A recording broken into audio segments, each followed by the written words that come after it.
right. So today we want to talk about truth. And people are searching for truth. You watch a TV show and they say, well, this is my truth. Or you'll even hear people say, well, that's God's truth, like God's and truth are two different things.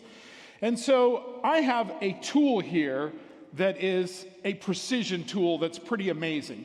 Now you see, when I grew up, we didn't have phones that played games in your car. You had to wait till you got home. And we didn't have like a Nintendo Switch that you could just plug in and play anywhere.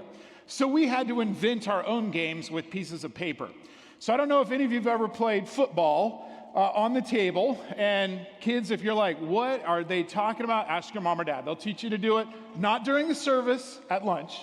And there's pencil battles, you know, very destructive. But this tool in here is pretty incredible. Now, this tool is called a cootie catcher. Oh yeah, some people call them fortune tellers, but this baby is precision. It is amazing. And you're like, okay, Joel, what does that have to do with our service and truth today? Well, this helps us remember truth. And kids, the thing that I want you to know is when someone says, is the Bible truth? Can you really believe in the Bible? I want you to remember the letters T-R-U-E. It is true, and here's why. So first of all, we have, as you can see, there are letters inside. I know you're excited. I made this, just so you know. All right, so we have T-R-U-E. Well, what does the T stand for? How do we know that the Bible is true? Well, there is tons and tons of copies. And why that's important is because if someone wrote the Bible and we only had one copy, they could say, well, actually it says something different, and they could tweak it. There are over 25,000 different fragments and elements of Scripture that we can go back and say, okay, we all have the same thing. Pretty impressive. Then we have R, which stands for it points us in the right way. Have you ever thought about this? A soft answer turns away wrath. How would we come up with that on our own? That makes no sense. It makes no sense to be loving to your enemy, but yet God's way is different, and it's the right way. Then we have underground discoveries, and there are incredible archaeological finds that prove Scripture.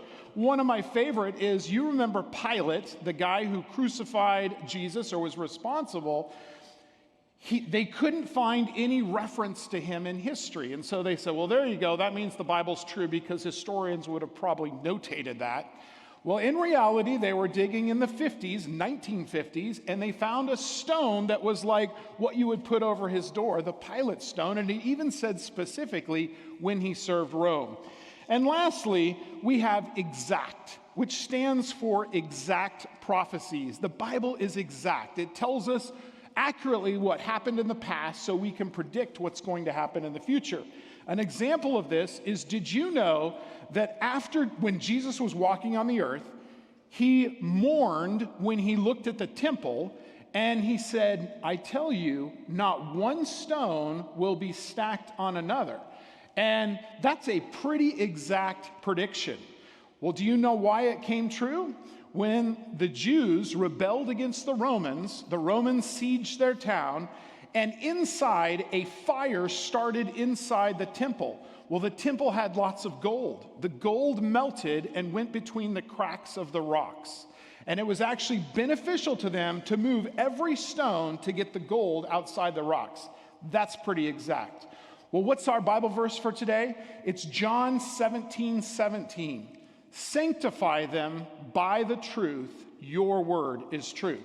So boys and girls, when you hear people talk about truth, and you hear people say, well, is the Bible really true?